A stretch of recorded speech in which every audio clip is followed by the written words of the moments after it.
Okay, Nathan, we're live. Sure. Thank you. Good evening and welcome to. Oops. Oh, you're going to do that. Sorry. Carry on, Nathan. Sure. Good evening and welcome to the Year 13 UCAS information event. So my name is Nathan Nagaya. I'm the assistant principal for the City and Islington Sixth Form College and Centre for Applied Sciences based at the Angel campus. I'm absolutely delighted to welcome you all back to our college. As you all will be aware that the last 6 months have been an extraordinary period of time with the pandemic.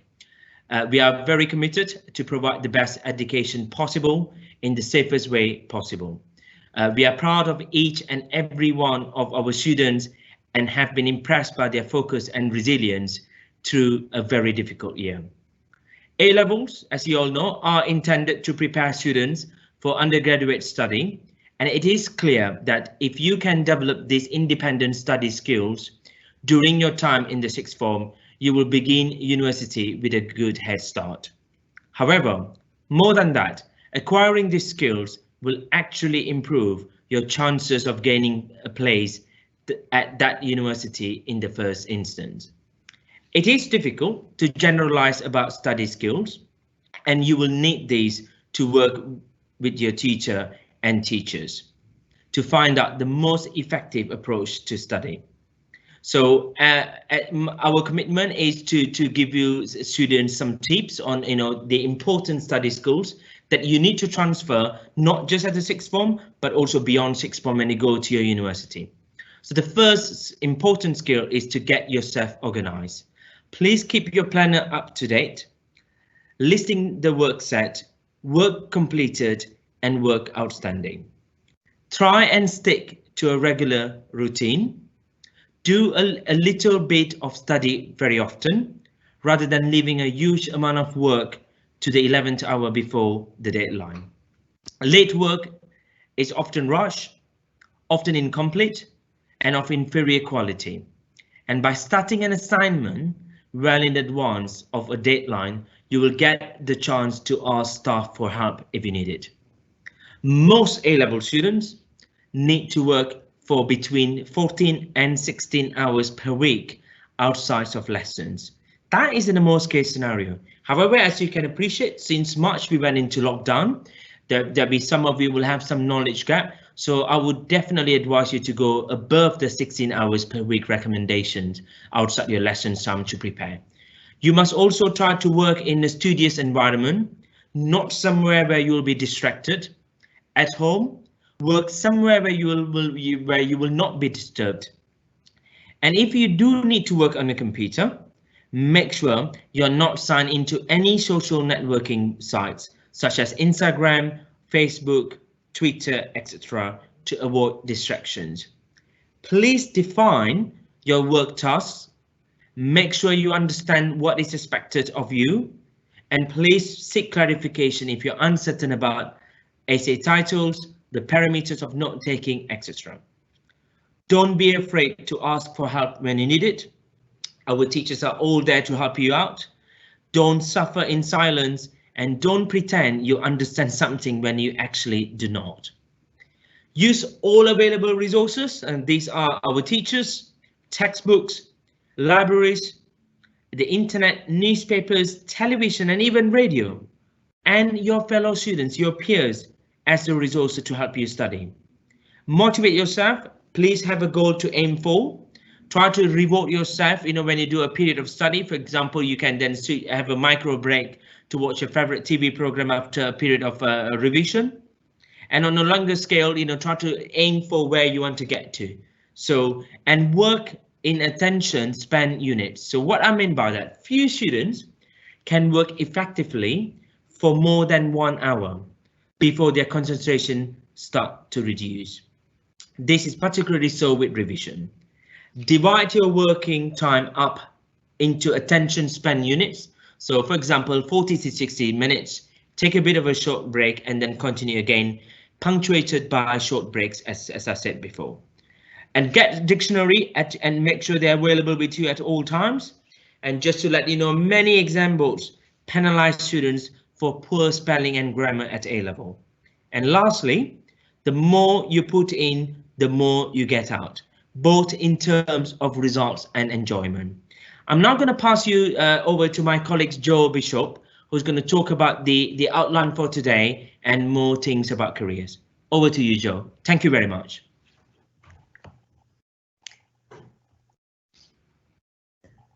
Thank you, Nathan. Hopefully everyone can hear me. So a very warm welcome to you tonight.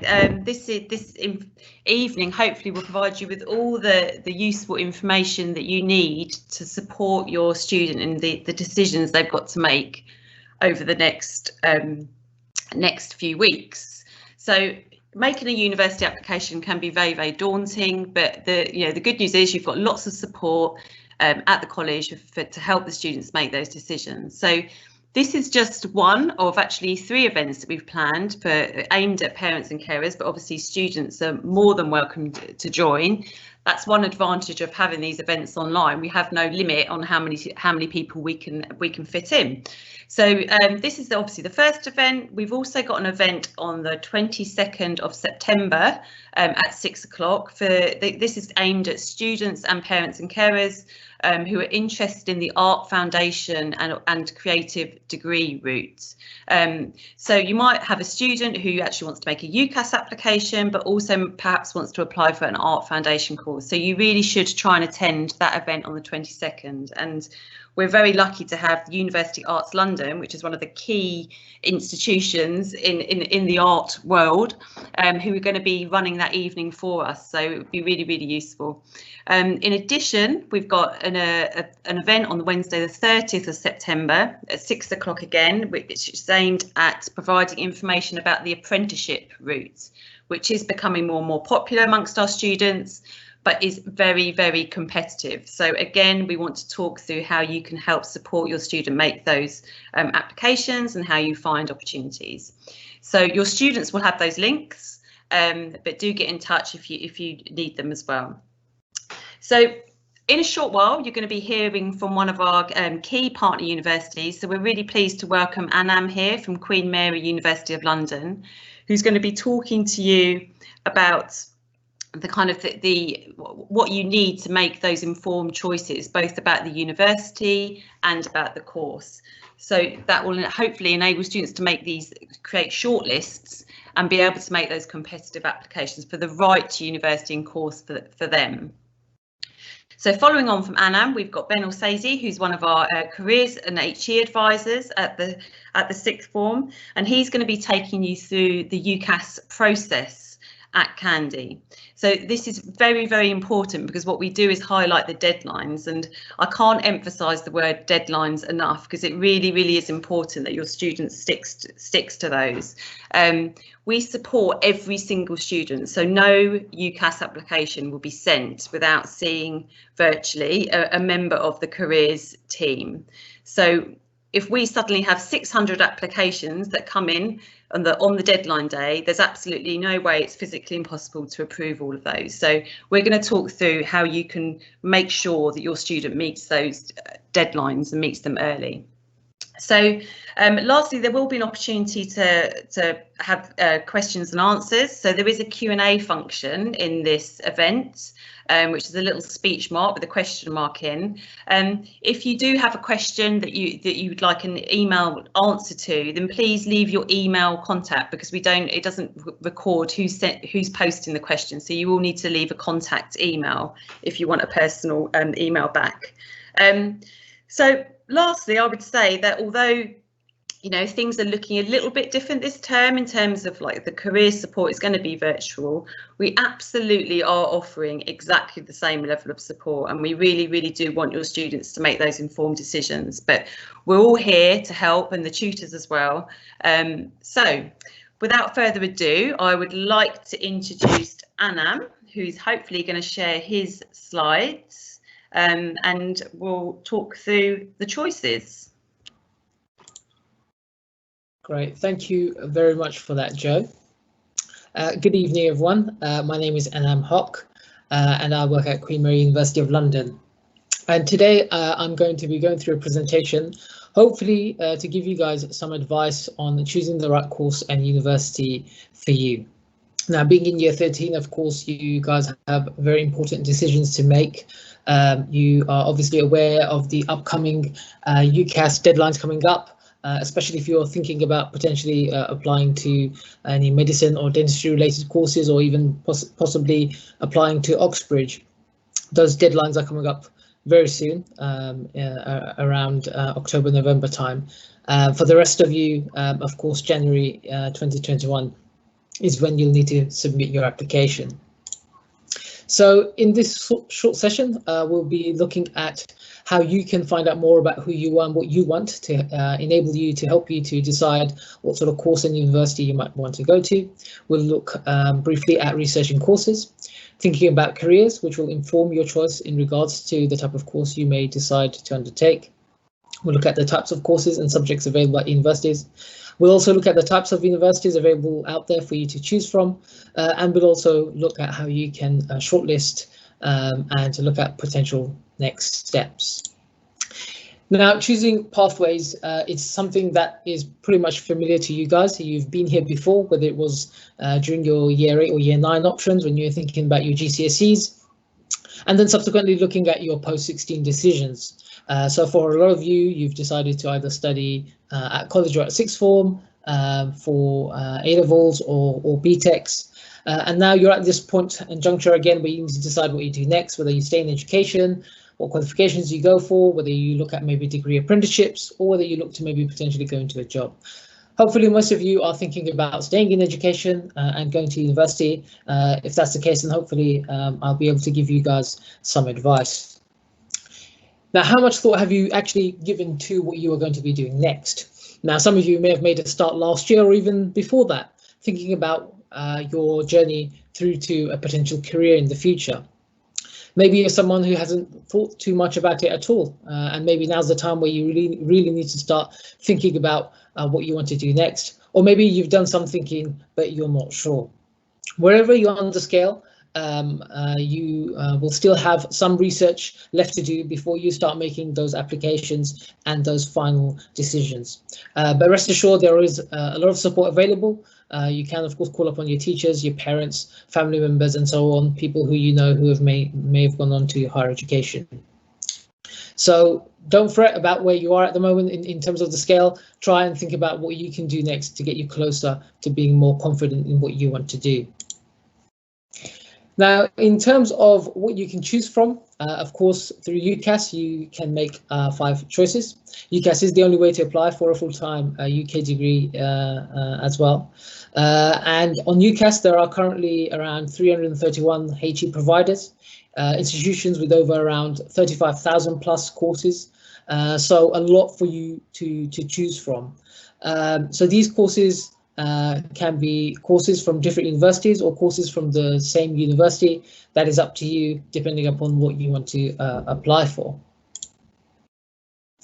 Now, in terms of understanding how you are going to decide which course you want to do, one of the best things or best ways which you can do that is to really ask yourself what you want from your future, what you want to be able to do, where you see yourself or picture yourself in maybe 5 to 10 years time and beyond. So there's a series of questions here which I've put up on the screen which you might want to ask yourself, or maybe you've done that already.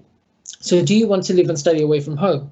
Because going to university presents you with the opportunity to potentially move away, leave London, go to another city in the UK, or who knows, maybe even abroad. That option is available to you. Do you have a preferred assessment method? Do you prefer a particular way of being taught and assessed? At university, there are multiple courses available which may have different ways of being assessed. So you will have the opportunity to assess whether you think there is a particular way you'd like to learn. Do you want to gain work experience as part of your course? Again, universities offer you the option to potentially gain work experience as part of a course, whether that's as part of a sandwich course where you spend a year away from university working and coming back to university to complete your course. Or maybe you're looking for a university that may offer you the experience or the chance to gain work experience whilst you're learning as well. Do you want to learn a new language as part of your course? So again, this is something which many universities offer. They give you the opportunity to learn the language whilst you're studying for your degree. If that's important to you and maybe you're hoping to maybe work internationally, then you need to be able to find a university and a course that gives you that opportunity. Do you want to study in a city? Maybe you've been studying in London for a while now, and maybe you're thinking, you know, it's time to get out there and experience something new, get out there to another part of the UK, maybe move somewhere more rural. That opportunity does present itself to you. So again, something to think about. Or do you want to maybe potentially study for a degree apprenticeship? Maybe you've looked at a degree and you've looked at a degree apprenticeship and maybe that's more appealing to you. If so, then you need to weigh up the pros and cons of deciding to undertake that level of study.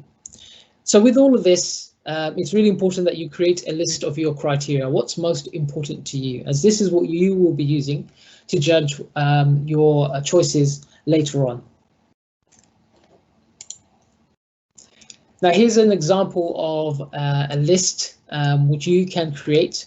This isn't specific to anyone. There may be things which are applicable to you, but this gives you an idea of how you can rate some of the things that may be important. So if you decide in terms of your criteria that the course content is important, maybe the modules that are taught, then you will rate that in accordance to how important it is. Or maybe you're looking at the assessment or the number of hours that you'll be taught, or maybe the access to the different types of facilities, for example, or maybe the way you are taught at the university or how the course is taught may differ from university to university. So again, these are some of the things which you need to research when you're looking at different courses and the courses that are offered at different universities. We'll come back to this later on. Now, one of the things as part of deciding what you'd like to do next is thinking about who you are as an individual.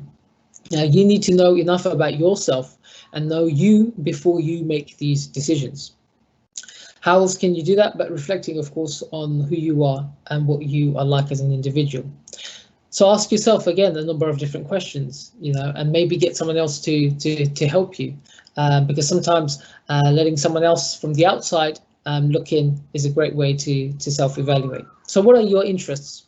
What do you enjoy on a day-to-day basis? What do you enjoy within the subjects that you are studying? Are you interested in anything else outside of school or college? What are you reading or watching at the moment?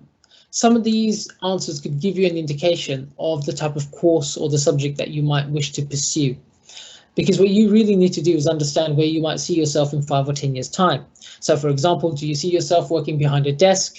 Do you see yourself working in a laboratory? Do you see yourself working on a film set? These are the sorts of things that you really need to be thinking about. Because at the end of the day, the amount of time and effort you're putting into your education, you want to make sure that once you're working, you're doing the job that gives you a lot of satisfaction, rather than looking back and regretting some of the choices you may have made.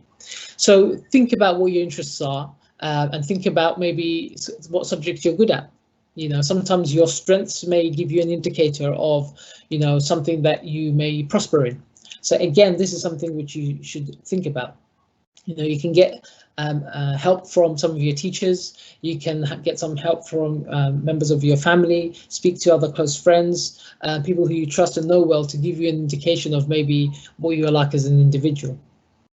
You can also think about how you might want to be taught or assessed. So we've touched upon this before. Are you someone who learns well better through lectures or from exams or coursework? Again, that's something which you need to consider.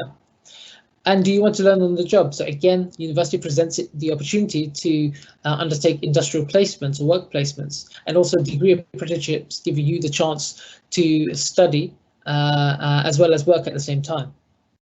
And importantly as well, do you have any career aspirations? Have you thought about a profession that you want to get into? Because ultimately, some of your course choices will be made by the career aspirations that you have. Okay, so for example, if you want to become a doctor, an engineer, or a lawyer, then you need to have studied, for example, those specific subjects, whether that's medicine, engineering, or law. Another important aspect when looking at universities and courses is to think about entry requirements. Now, many courses at university will build on knowledge and skills which students gain while still at school. And for this reason, some university courses require you to have studied a particular subject already. So for example, for engineering degrees, maths and physics are typically essential, and you may require A-levels in those subjects. To study medicine, you would have had to have done at least 2 science-based A-levels as well. And likewise, if you to study economics and finance, you may require maths at A-level as well. So think about what the university courses require in terms of the entry requirements, whether there are courses that you should have studied before, particular grades that you should have obtained, or maybe sometimes the amount of work experience. So for example, applying to medicine at Queen Mary, we expect applicants to have a certain level and amount of work experience prior to applying. You may also have to look at potentially completing external exams. So for example, as part of medicine or dentistry, you may be required to do a UCAS, BMAT test as well, or LNAT, for example, if you're applying to law in some universities. And again, coming back to evidence of work, for example, if you are applying for an art-based subject, some universities may require you to present a portfolio as part of your application as well. So be realistic about what you're likely to achieve. I'm not saying don't be ambitious absolutely, but keep in mind that the entry requirements set by the university for that particular course is something that is in line with what you are being predicted.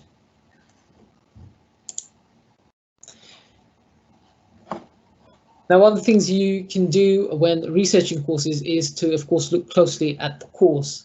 Now, Queen Mary, we have an undergraduate course finder, much like many universities, which will have a similar function on their websites or prospectuses, for example, where you can actually undertake research into courses. So I'm just going to give you guys a quick sort of whistle-stop tour of what you should look out for when you're researching courses. So we're going to take the example of neuroscience here and have a look into this. So one of the important things to note is, of course, the course options. So, for example, here you can see that there is an option to study neuroscience as a foundation course or with a year abroad. So if these things are important to you, then make sure you look at the different provision that's provided depending upon the type of option that you wish to take. You should also look at the course length. Now, whilst most traditional degrees will last 3 years, some other courses may differ. So, for example, medicine or dentistry may be 5 years. Some courses which may include a year studying abroad or with a work placement may be 4 years, for example. So make sure you check that as well. Entry requirements, which we've just touched upon. So again, make sure you have a look at that. Make sure it's in line with your expectations and what you're most likely to achieve as well. As this will give you an indicator as well in terms of what sort of subjects you would have studied. So for example, if specific course is required to apply for this course and you don't have it, then there's no point in wasting your option in your UCAS application. The course cost, again, so if finance matters are important to you, then make sure you have a look at that. Most universities tend to offer a generic fee for the tuition costs, but of course all that is covered by Student Finance England when you're making an application for the loan. But again, if that is important to you, then please do bear that in mind. Going more into particular details about the course in terms of how it may be taught, then the teaching style may be something you'd like to consider. It should give you details in terms of how the course is taught, whether there is a mixture, for example, of learning styles, so whether it's classroom-based or more practical-based. If you are looking at a course that offers more practical teaching, then that's something which you need to bear in mind when looking at what the course offers. So, for example, there may be details about the amount of time you might spend on practical work. Independent study, again, courses will give you an idea of how much study will be required in terms of your time on the course. Again, this may be very important to you depending upon your commitment. But usually it's a good indicator as to what you need to put into the course. The assessment style also is usually described within the description of a course. So again, whether you enjoy or are used to exams, for example, or whether you prefer coursework, then again, this is something which you should bear in mind when looking at how the course is assessed when awarding the degree. So again, there might be a breakdown of the modules and how each of them are assessed. And facilities. So again, if this is something very important to you, especially if you are maybe looking at a more hands-on based degree, then this is something which you might want to consider. So whereas getting a description of the different facilities available, again, of course, going up to an open day or visiting, or maybe a virtual tour these days may allow you to find out more about what's available at the university as well. Now, this is just an example of why looking at the details of a module are really important. I've taken the example here of history at Queen Mary. It's really important because this course may differ very much from history that may be provided at, let's say, University of Leeds. The course may differ in terms of the types of modules they offer. So, for example, if you're a history student who's very much interested in the Victorian era and you decide to study the history course at Leeds, and then you subsequently discover once you started the course that they're not going to be covering the Victorian era, well, that's going to be very gutting for you, because you maybe didn't carry out enough research to understand what's going to be taught on the course. So it's really important that you go into the really crux of the matter in terms of the level of detail in terms of the modules, and make sure it covers all the areas which really interest you or may be important to you in terms of a future career as well.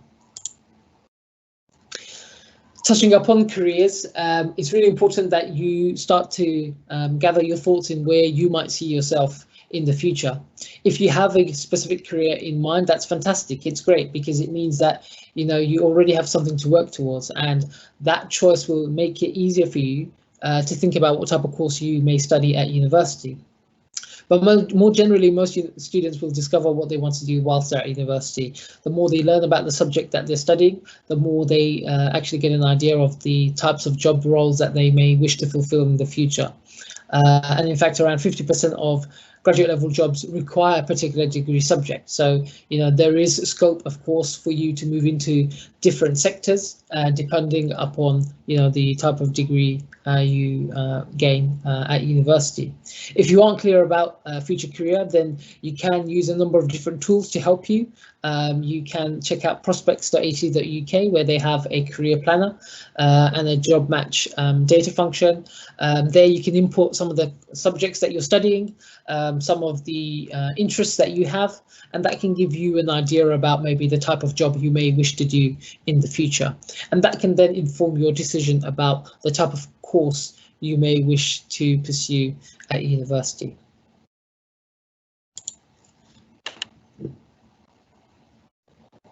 Now, one of the things you can do once you've decided what sort of job you might wish to do is to do some research online by looking at some person specifications and job descriptions of those roles.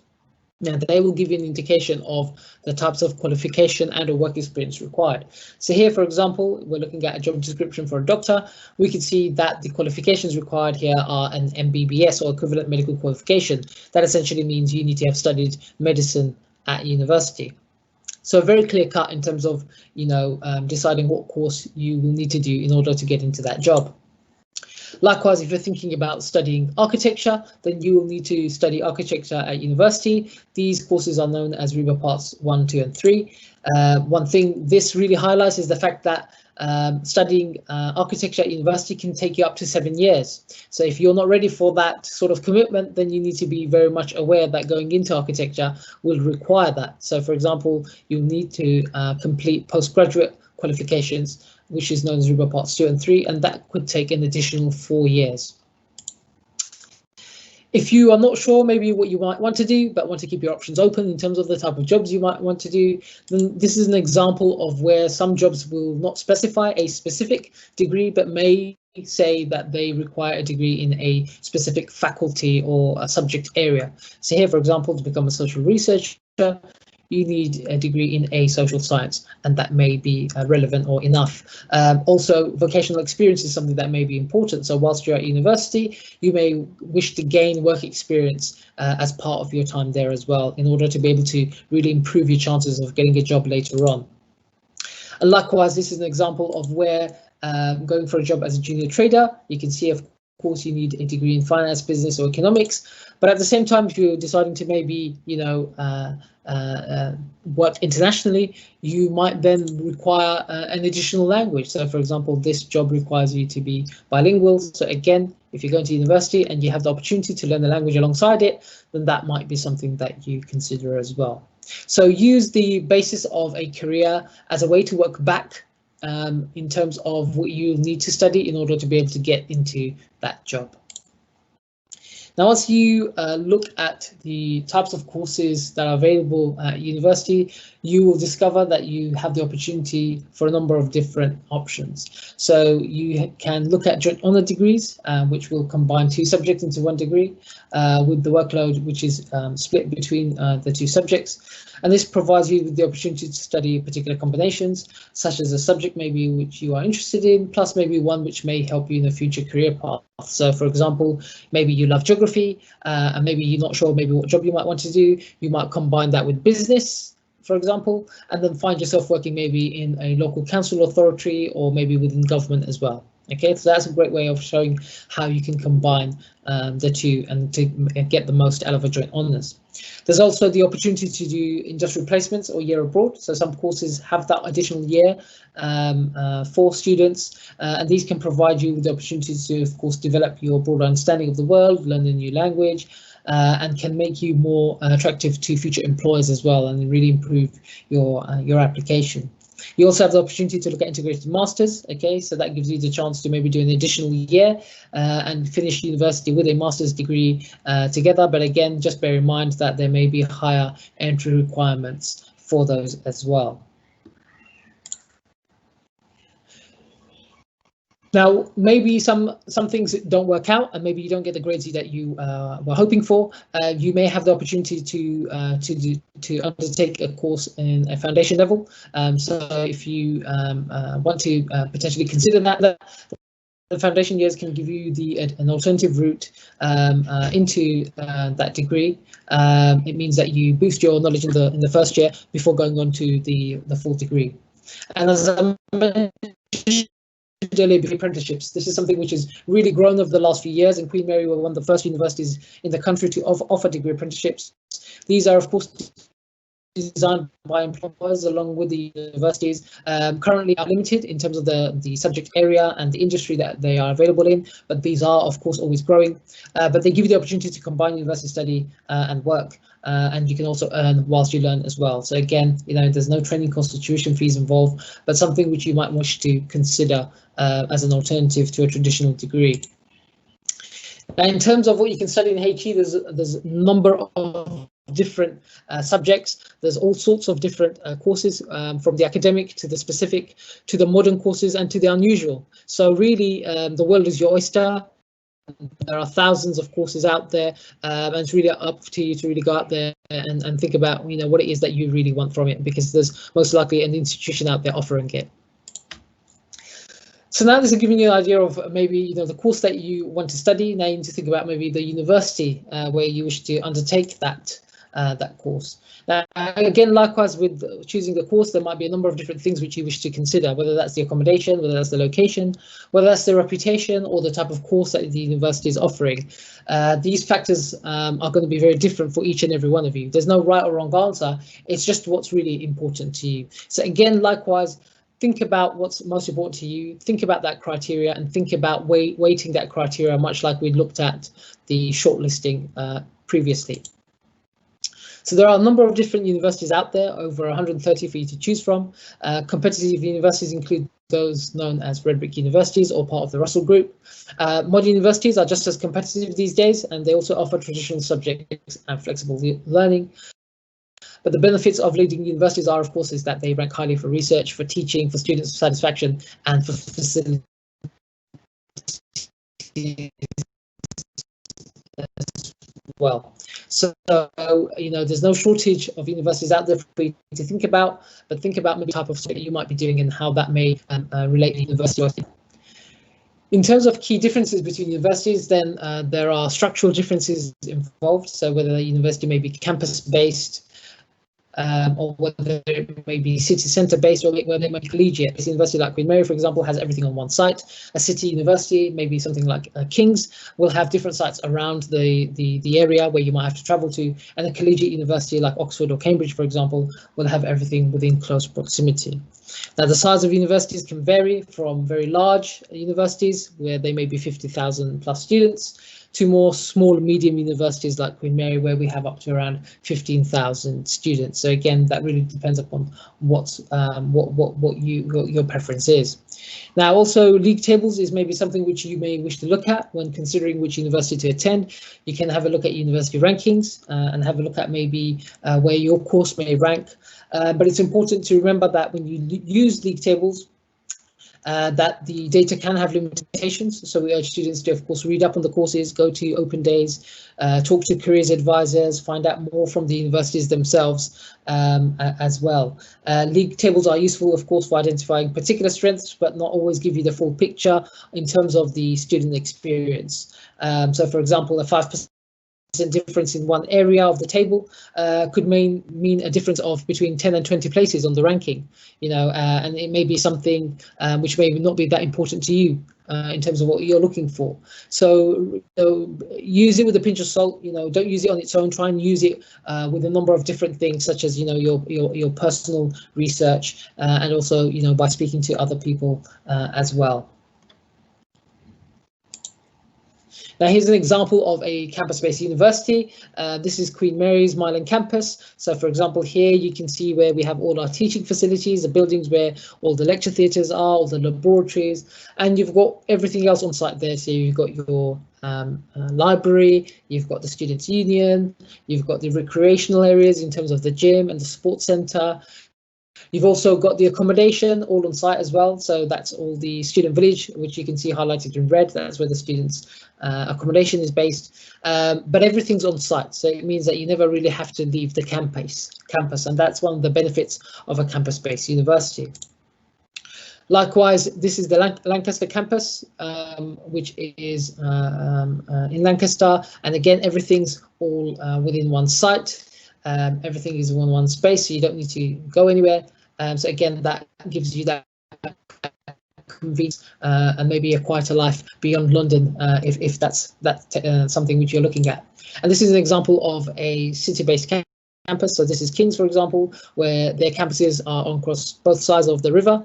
It may mean that you have to travel from one site to the other, for example, to access your classes and or some of the teaching and library facilities as well. So again, this is really important for you to really look at and consider when looking at your university choices. Other key differences between universities include the courses and the types of courses they will offer. Not every university will have the course that you might be wishing to pursue. So, you might take a fancy to a university, but realize that they don't actually offer the course in the format which you wish to study it. So again, that's something to really think about. Accommodation, so example is the halls of residence and whether something like that may be guaranteed. Some universities may guarantee that the option, others may not. And you may have other options to think about in terms of off-site accommodation. You might be thinking about maybe staying at home and traveling to university, in which case you might want to look at universities within close proximity and look at travel options, how long the commute may be, for example, as well. The other important things to think about is the extracurricular stuff. So maybe looking at the Students' Union and the different clubs and societies on offer. So for example, at Queen Mary, we have over 180 to close to 200 clubs and societies available. So again, that's something which you will need to look into, and also having a look at the facilities in terms of maybe the sports and gym facilities, if that's something that's really important to you, the laboratories, particularly if you're doing a practical subject, and some of the other facilities that are really important to you as well. So again, going to open days is a great way to find out more. Other things to consider, and we've touched upon some of these already, whether you may wish to travel or take up an industrial placement. So have a look at what the study abroad opportunities are at the university. Check out whether they offer industrial placements or other work experience opportunities as well. And also have a look at their welfare services. So think about the support that the university will be providing students whilst they're there. Do they provide counselling, mental health support, disability and dyslexia support as well, and so on. So really think about what's important for you and of course work experience, and accessing the careers services and the opportunities that are available to you as well. You know, does the university have a student ambassador scheme that you can get involved with? You know, is there opportunity to earn whilst you learn at university?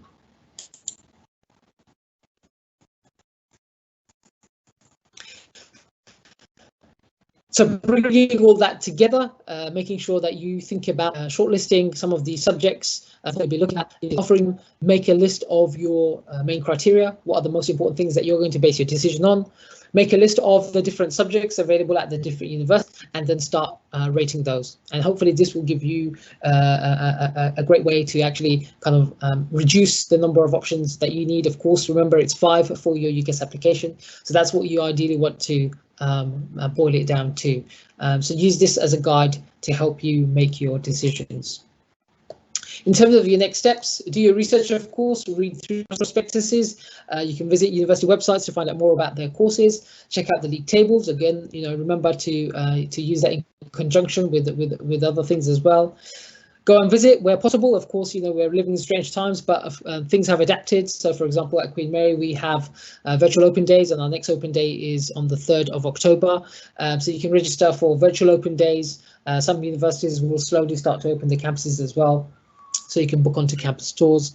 Speak to students and staff. So a great way is to speak to careers advisors, get in touch with current students. You can visit our website, and there's a function on there called UniBuddy, where you can actually chat to some of our students and find out more from them about the subjects and about studying at Queen Mary. So there you can connect to students from particular courses as well. Key deadlines to bear in mind, of course, October 15th. If you are studying for medicine, dentistry, veterinary science or Oxford application. For everyone else, it's January 15th, 2021, when is the main UCAS deadline. So not a lot of time to go. Hopefully you guys have made a start. If not, hopefully you'll use some of the information today to help you move forward. And just to summarize everything we've said in this session, think about what you want and the most important factors for you are. Think about your degree and how you wish to be taught and assessed. Think about the type of university, be realistic about the entry requirements, and then determine the university choice factors for you, and then talk, visit, research, find out more about the courses and the university themselves, and then finally do your shortlisting as well. For any further support, you can check out the Queen Mary's University website, qmul.ac.uk. Of course, there's lots on the UCAS website. You can also have a look at brightknowledge.org, ukcoursefinder.com and discoveruni.gov.uk to help you choose the course for you as well if you are not sure. That's pretty much it from me. I know that was a lot to take in, but hopefully you guys have now a better understanding of what you need to do and how you need to get there. Great, thank you very much, Anna. That's brilliant advice. Lots and lots of information. So what we've got now is Ben, who's going to talk you through how the process actually works at Candy. So I shall pass over to him.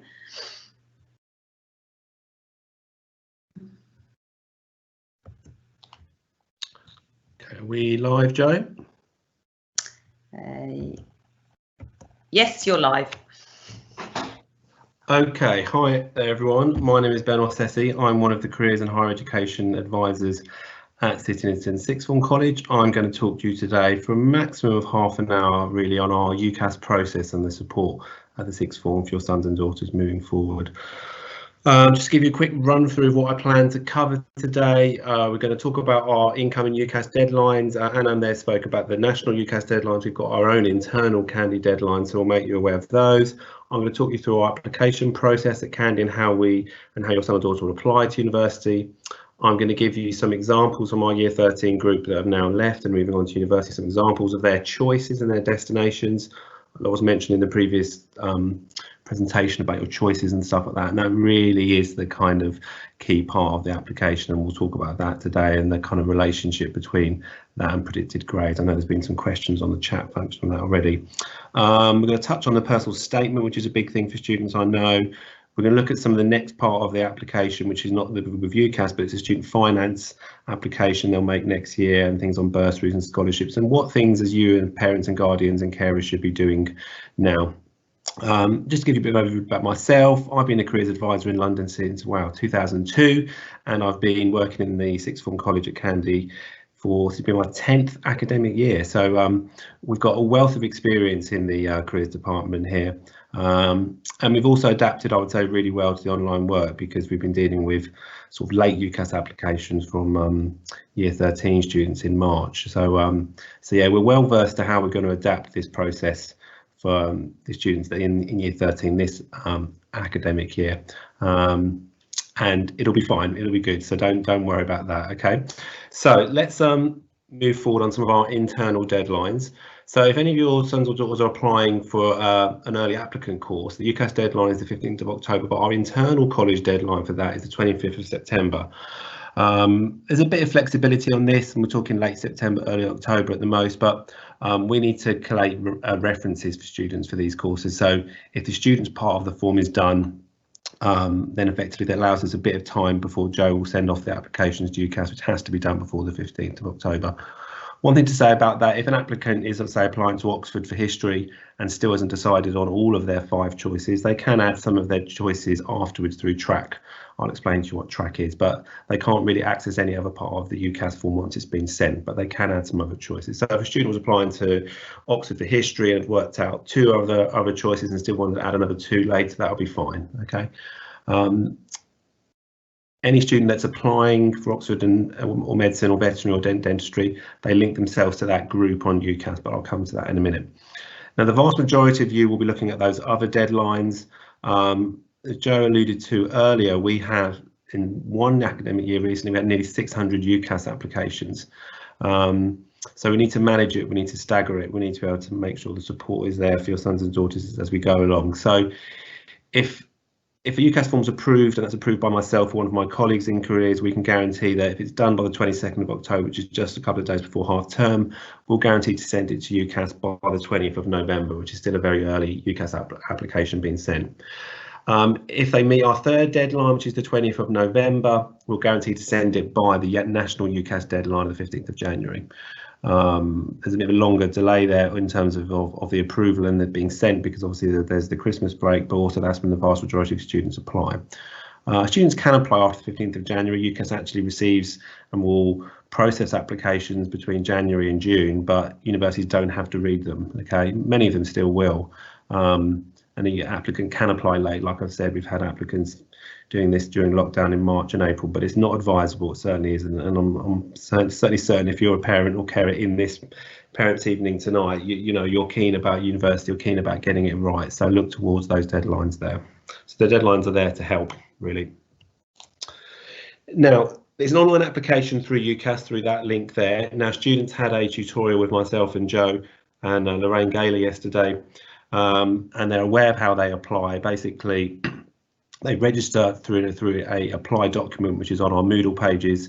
And I'm going to show you in a minute the things they have to follow and complete on the UCAS form. Okay, there's a maximum of 5 choices, like was mentioned earlier from Queen Mary. There's no ranking of these 5 choices at this point on the application. They go in a immediate alphabetical default. Each university doesn't see where else each uni doesn't see where else the student has applied to, so it's kind of a blind application in that respect.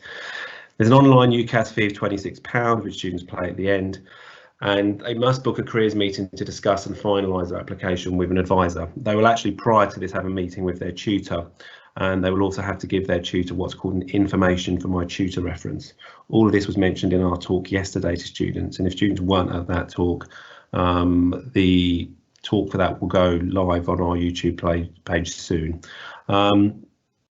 Some university courses have interviews, some have admissions days. Obviously, with all of the situation here at the moment, there may not be admissions days, there may be virtual decisions, so virtual days for students there. Students make their final decisions around their choices, which is called firm and insurance. Most people have a deadline around early May. We'll come to that in a minute. And UCAS Extra and clearing. UCAS Extra, I think, starts around early March in 2021. This is for a student who doesn't have any offers. That's only really going to happen if they've applied apply for a very competitive course or not taking our advice, then clearing is the options open in August if a student hasn't met their grades or even if they change their mind. I mean, the UCAS system is very, very flexible. There's lots of changes and things that can happen, and again, we're well versed in our careers departments to help students with that. Just to say, that careers meeting will obviously be an online meeting. It'll be through Microsoft Teams, so it's kind of like a phone call really, with a video option as well. But as I said, we've been doing that with applicants already, and it's not really that dissimilar to sitting face to face with an actual student. And what I would say in terms of booking a careers meeting, your sons or daughters can book a meeting prior to the application. I've got a whole day tomorrow stacked of students who've made an online appointment with me, and I'll be working from home, working with students all day on that. And those are students that will, you know, that final process of the check-in will be, I'm sure, quite straightforward because they've had some careers input before. So the nuts and bolts of what goes in the UCAS form, a lot of it is kind of form filling. Okay, the students, as I said, have got a UCAS apply form, which gives them the kind of key things to fill out. We do a checking, I said, of the form at final checking, so don't worry if they filled out things wrong. We can make sure the main things are corrected there before the form is sent off. So the top three things there is kind of form filling. The personal statement is the only part of the UCAS form which allows a bit of kind of, I suppose, a blank piece of paper for a student to fill out their kind of reasons for picking that choice out of the 5 different unis, but we'll come to that in a moment. And once the student submits the UCAS form with us, we add their reference, which is written by their year 13 tutor or their year 12 tutor if they're applying for an early course, Oxford or Cambridge or medicine, and that includes their predicted grades. And we'll come to predicted grades in a minute as well. So when they fill out their education section, they put their grades as pending for August 2021, and that pending decision allows us, it actually creates a predicted grade box in the reference for us to fill out. Okay, so I'm going to show you now some sort of real careers advice on the choices, and this is where we as careers advisors will really help your son or daughters in terms of their application. So if a student was applying for psychology and law, for example, are always 2 most popular degree choices across our applications. If they had an ABB prediction, you certainly can apply above the predictions. This was mentioned, I saw earlier in the Q&A session. I would say 1 or 2 choices above the predicted grade is fine. If this fictitious student here, for example, wanted an AAA choice, it might be a bit high, but AAB is certainly fine. Okay. You could be, as a family, still unsure whether you want your son or daughter to stay in London or move away from home. So in this example here, you've got some choices like Brunel, Goldsmith and Hertfordshire, which are all in this Greater London area, Aston in Birmingham and Sussex near Brighton on the south coast. So when you submit your 5 choices, you're not making a sort of decision yet on where, or even if they may move home or even move out. So that's a decision which can kind of take on throughout the whole process up until the final decision making in May. So that's a strategy to keep options open, and because obviously their decisions may change further down the line. Now 112 points there for Hertfordshire would be BBC. Some courses use the UCAS tariff. Again, information is on our Moodle pages. And if this was a real student, I'd be fairly confident that they would probably get 3 to 5 offers to pick from, because it's sensible and it's within range of the prediction, and there's also a backup. And the one rule that we stipulate on our forms for students when they have the checking is they must have 1 choice below the predictions. I mean, that's quite kind to say 1 choice below the predictions. This example is kind of quite safe because there's 3 below. But that's the one thing we're really making sure, and the rule I set myself for students is when I'm seeing their form, I want to see a minimum of at least 3 choices that look quite like a kind of pretty kind of guaranteed idea that that's going to give them an offer, because if a student only had 3 offers, at least they can pick 2 from 3. But if they apply sensibly, you know, students should get between 3 to 5 offers, okay, unless it's a very competitive course or they're applying at the very competitive end of universities like UCL and Imperial, I think places like that. But our students do move on to those universities. Now let's have a look at some examples of a couple of year 13 students that have now finished at the college. This was a fantastic, very academic applicant we had who was applying for sort of bioscience, biomedical courses. She had fantastic predictions there, as you can see. She was unsuccessful with her application for Cambridge, but did receive an offer from everywhere else, and in the end she chose to go to Durham, which is obviously a collegiate university like Oxford and Cambridge. This was a student that was very hard working. We'd often see her in college very early doing her work, but she took her UCAS form really seriously. She visited lots of universities, looked at module course content, which we'll come to in a minute. Now, this next applicant is an example of what many of our students are like at college. Going to university isn't only about the A's and the A stars. It's also about making sure that you're applying within your means. Okay, so for example here, a 3C's prediction or 3C's final results was what this student came out with. I think that was similar to her predictions. I think her predictions might have actually been a little bit higher, more like 3B's. But she applied sensible within a realistic range. She kept her options open of whether it was in London or outside London. And in the end, the student chose as her firm choice Hertfordshire, which you can see is the choice that's actually asking for the lowest grades. Doesn't mean that that's the lesser kind of uni. It was the choice that was right for her, and she didn't know that until it got to May when she made her final choice. And obviously she'll be moving on to that university at some point this month. Okay, so again, if you're working towards the B's and C's, and I'll show you a slide in a little while which proves that many of our Candy Sixth Form students, yes, some go to the very academic unis, but many go on to places like Westminster, Hertfordshire, Middlesex, places asking for B's and C's, and that's absolutely fine. And there's a big market for lots of different courses at universities across the UK. So some top tips for the personal statement. Okay, I know students every year can get quite stressed about the personal statement, can see it as the be all and end all, see the thing that's going to make the difference. Yes, it is important. Is it the thing that's going to make the biggest difference? For some of the competitive courses, like the vocational courses, there possibly it will have an impact because there may be an interview process.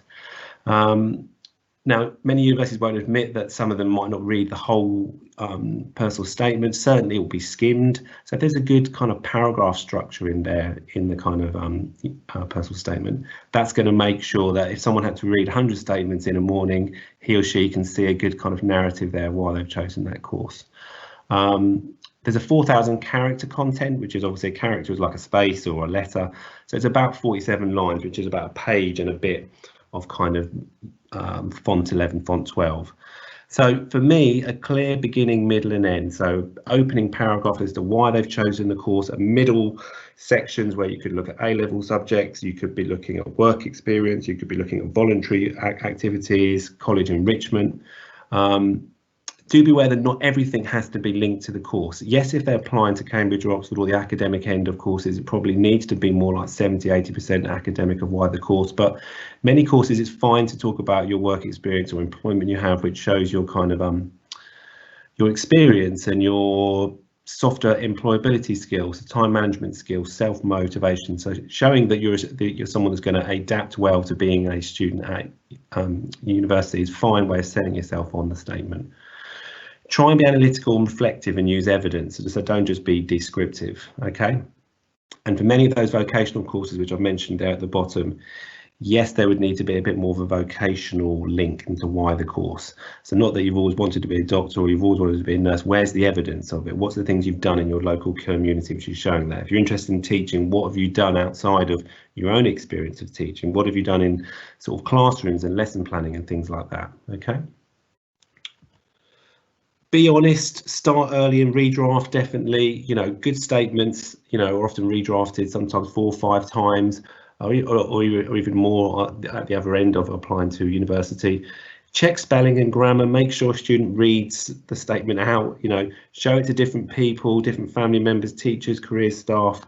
And I know we've got lots of information on our Moodle pages, like universities are offering great online services for this as well at the moment. And just be aware that different people will say different things. Certainly if a student has their statement looked over by some of us in our careers department, we all might say something different, and we work in the same room. We work as a team for many years. So there isn't one answer which is correct. So just take on board the bits of advice.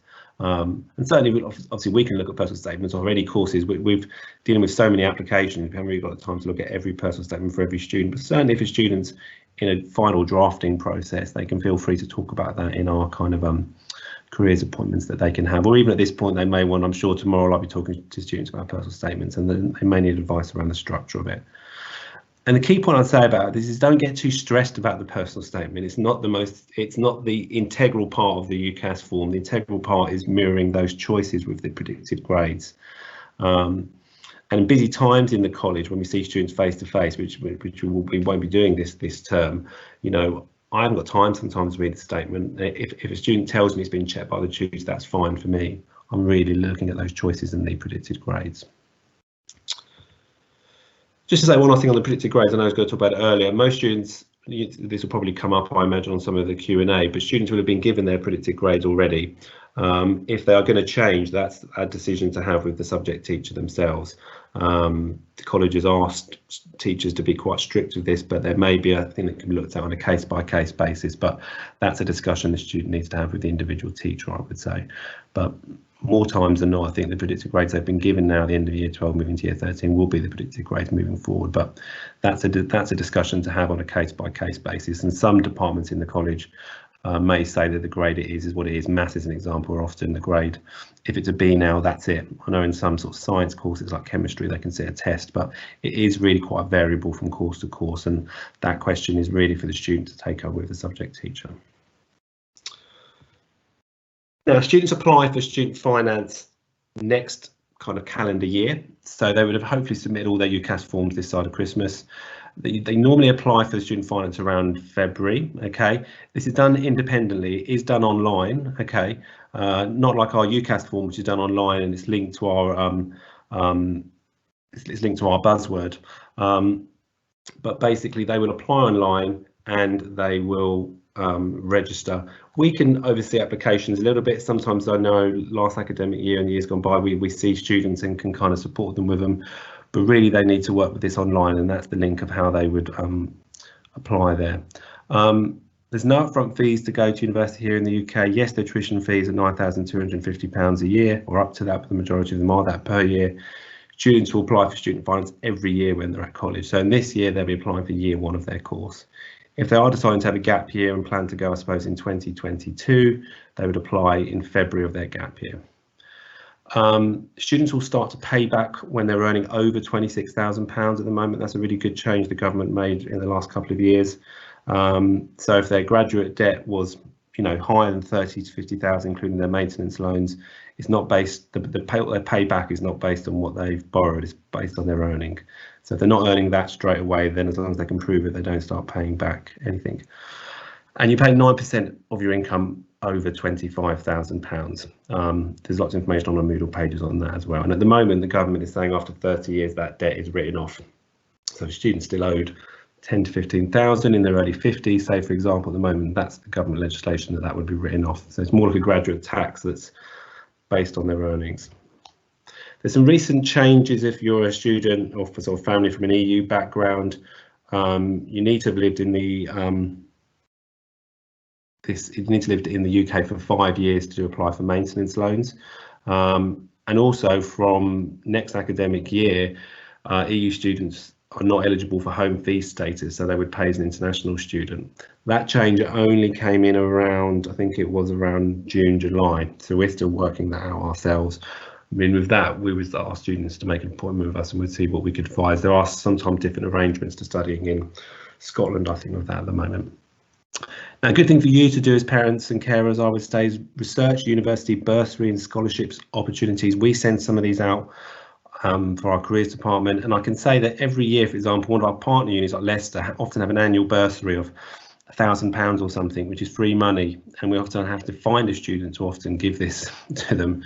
So this is something that often students forget to do, but this is good research you could do online. Just do an online Google search for that, for example, and that could impact on why you're picking a particular kind of uni. Okay, but you can only really apply for a bursary or scholarship from university once you've picked it as a firm choice. So you can obviously research it to a certain extent at this point when you're picking your 5 choices, but it would only, because obviously before you pick it as a firm or insurance choice, the unis don't know how serious you are about them. So, but that could feed into why you're picking one of your 5 choices, or feed into why you might pick a university as a firm choice further down the line. But we do find the students forget about that. So that's a good thing for you as parents and carers to sort of push them about, I would say. Okay. So what happens after the application is sent? As I said, if students send it off and get it approved by us early and the reference is done, it gets sent. They can check all the information on Track. Track is a function which they can find everything in terms of offers or dates for interviews, if that's the case. The universities will make decisions. Universities have got until sometimes April to make a decision, but many will come around quite quickly on decisions. Some universities like LSE, for example, they often wait till they've heard from all of the applicants and then start giving out offers. That's quite rare, really, but most universities give out offers throughout the whole academic kind of UCAS process. And obviously many will give out more offers than places. Just because a course has 200 places doesn't mean they'll give out 200 offers. They may have to give out 500 to 600 offers because obviously they may not be picked by the applicant. So they will know their numbers in relation to that. Applicant days is when often a student has been given an offer from a university and they invite them in for an applicant day. Like Anna mentioned in his talk, for example, Queen Mary having virtuals open days next month. I imagine this will be very similar moving forward throughout the academic year. But again, what I would say to you as students and parents, even if you can't get into the individual university, obviously at the moment with all the restrictions and things you can and can't do, you can still go and visit a place. So if you're looking at the University of Leeds but you couldn't get in there, try and visit the place so you get a feel for the environment, because the environment is such an important part of this decision making and why you should go to uni. And yes, unis are doing great stuff and offering all these virtual things, but it's not quite the same as being in the university and being in the different city. But that's one thing you obviously can do, and we have the kind of freedom to do that at the moment. Like I said, they'll apply for the student finance around February. That'll be done independently, and then they'll make these final firm and insurance, a number one and a number two choice, and that'll be done between March and May, and obviously we can support students with that as well. Some information of what's happened with our applicants that have now applied and sort of got their offers and are now moving on to university. Some have already started. I've been calling some university students today. At the moment, 86% of our uni places have been confirmed and they're going to their kind of choices or change choices through clearing.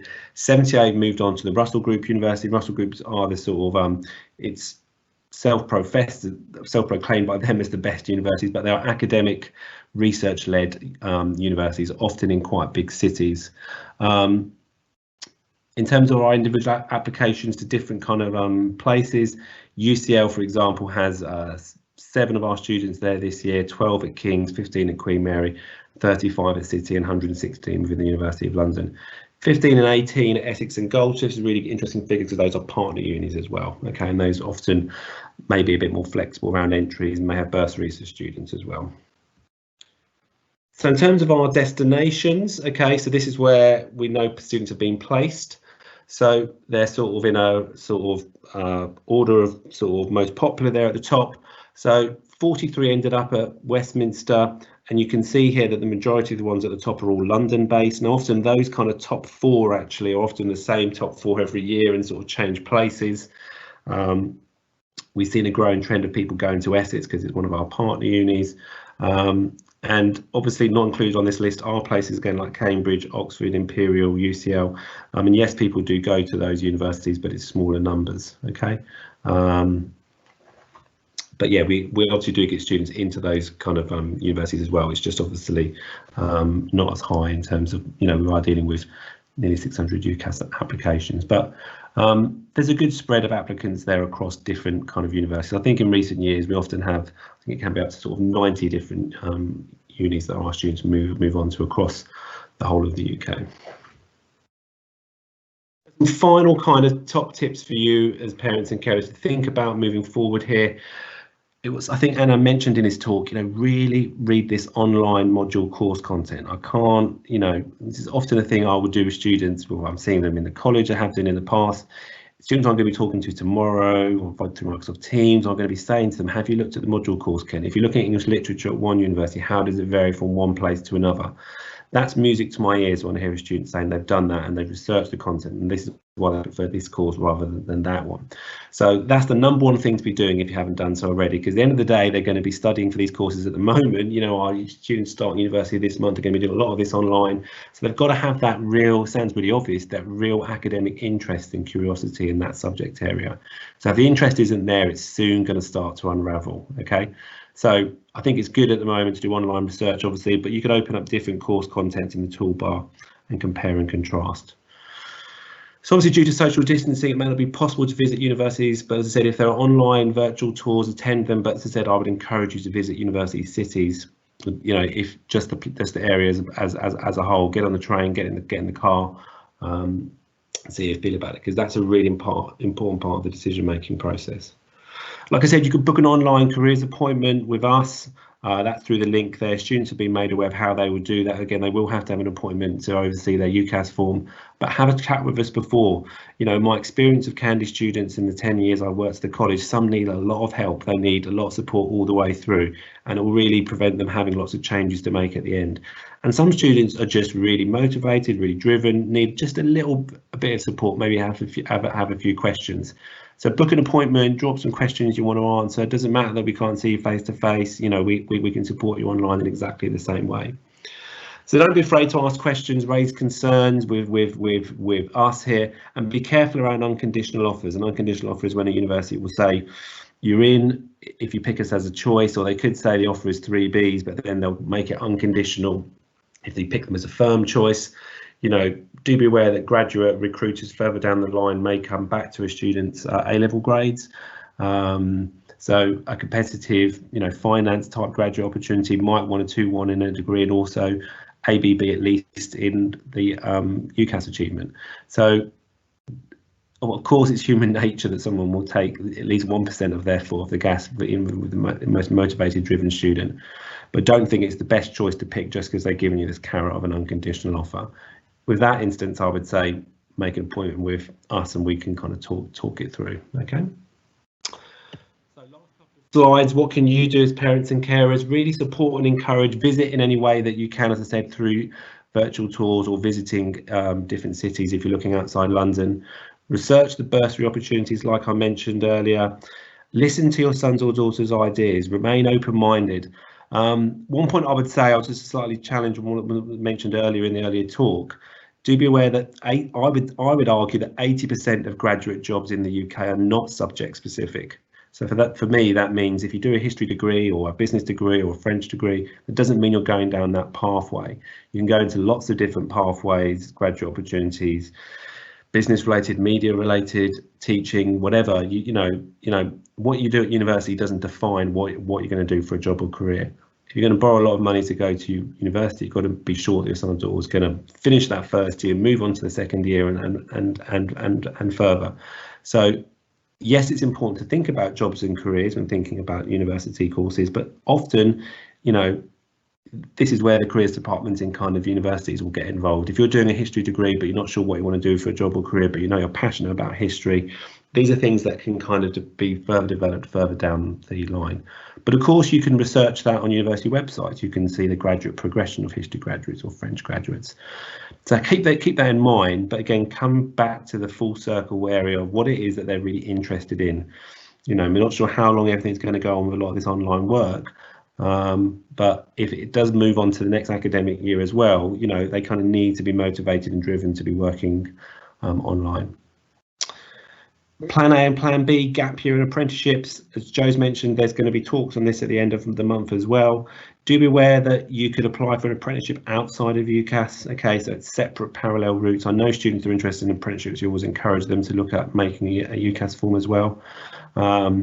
So don't think that university is the only route. It's not the gold standard route. It's not the perfect route for everyone. Okay. So obviously you've heard a lot of information from myself and Anham today from Queen Mary. There's a lot of stuff to think about. So you could still be confused and thinking, well, where do I go now? Like, I mean, you know, you could apply to university with a gap year. So it means you're applying to go in 2022. Okay, it says there at the bottom you could apply to university after your A-level results. So we do help ex-students make an application. I kind of would say if you're thinking about a gap year, there's no harm in doing a UCAS form this year anyway, because you can still just start a new one in the next academic year. Do think about degree apprenticeships. Again, this will be spoken about in the other talks at the end of the month. There are some brilliant opportunities. We've had a few students over the last few years that have moved on to degree apprenticeships and done really, really well in those. They are competitive though, okay? And again, this is where I'm sure it'll be mentioned at the talk at the end of the month. Make a careers appointment with myself or Janet, the other careers advisor. We can talk about what are available, what sort of things employers will be looking for. You could look to study abroad as well. You're not sure of all the uncertainty around the COVID situation, how this would be, but certainly there's the option of studying abroad just as a whole option. Again, I've got an appointment with a student tomorrow. I know where she wants to talk about that, and that's outside of the UCAS process. To be aware, sometimes 4-year degrees you can do here with the UK of the year built in study abroad, which I think are really interesting options.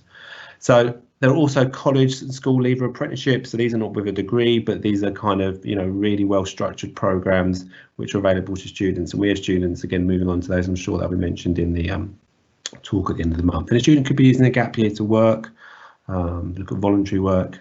You don't have to be on this sort of conveyor belt, I suppose, of sort of GCSEs, A-levels, degree. Okay, if a student's not sure and they don't want to go to university, or they're not sure they want to study something, maybe a gap year is a good way of working out what it is they want to do or sharpen their mind to study or not. Okay, so I think that is about nearly bang on half an hour. Okay, those are our contact details. Okay, you can get in touch with us directly. There's a team of 4 of us that work in the careers department. Joe, the head of careers, myself and Janet, the 2 careers and HE advisors, and Jan Beaton, our careers administrator. And I say we've all got lots of experience of this UCAS process, and the kind of online support this year will be no different in the way that your sons or daughters can be supported. And there are general careers emails as well students can get in contact with to make careers appointments.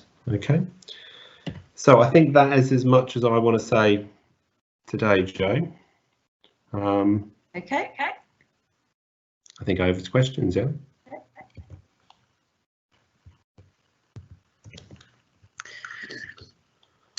Right, so just mute you, Ben, sorry.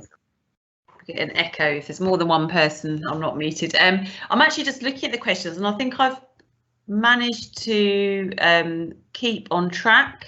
Let me just send myself up.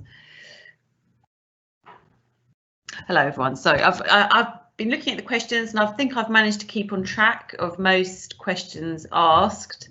A couple of things just to finish that I have put into the published section. So I've put in a link to our YouTube channel. So as indicated by Ben, so this presentation will go on the YouTube channel. So I know there was a few problems with sound, I think some people were experiencing. So hopefully on the recording, it will be clearer and you'll be able to catch up on bits perhaps that you missed.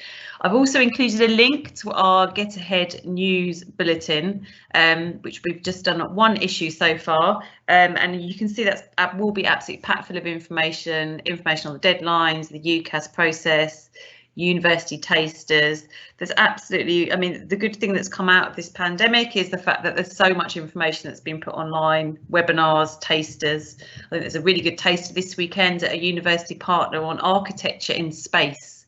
So yeah, really kind of a really diverse range of opportunities that your student can take part in.